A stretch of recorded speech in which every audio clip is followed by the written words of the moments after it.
मनीषा संजय मोरे, माझे मिस्टर संजय दत्ता मोरे यांच्याकडून जे काल झालंय ते आम्हाला कोणालाच काही माहिती नव्हतं आणि माझ्या नवऱ्याने जवळ-जवळ 30-35 वर्ष ड्रायव्हिंगमध्ये काम केलंय.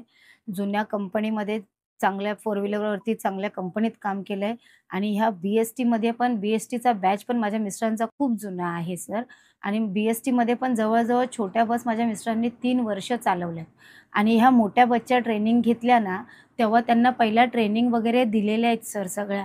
त्याच्यानंतर 1 तारखेपासून ते जॉइन झालेत, की आत्ता काल गाडी हातात घेतली आणि काल ठोकले असं काही विषय नाहीये सर.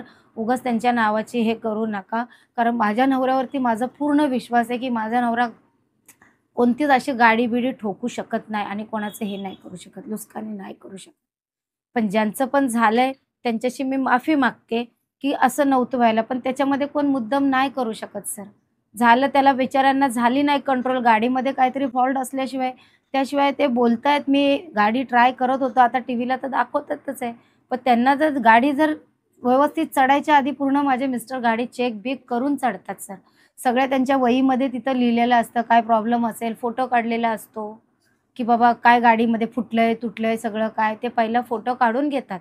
त्याच्यानंतरच गाडीला आणि एक राउंड झाला होता ना सर, दुपारची सीप आहे माझ्या मिस्टरांची आणि त्याच्यानंतर लास्टच्या राउंडला असं झाल्यामुळं मग त्या गाडीमध्ये काहीतरी असू शकतं आणि एवढी स्पीडला गाडी माझे मिस्टर चालवत नाही. एवढ्या रूटमधून कधीच नाही होऊ शकत. गाडीचंच काहीतरी हे झालं असणार प्रॉब्लेम, त्याच्यामुळे ती गाडीच सटकली गेली. बाकी काही नाही सर. आणि माझ्या मिस्टरांवरती आमचा फार विश्वास आहे आणि आमची झगडे-जुगडे काही नाही आणि टेन्शनमध्ये आम्ही माणसं घराच्या बाहेर पाठवत नाही. आम्ही माणसं आमची व्यवस्थितच कामाला पाठवतो. टेन्शनमध्ये पाठवत नाही कधीच गाडी घोड्यावर.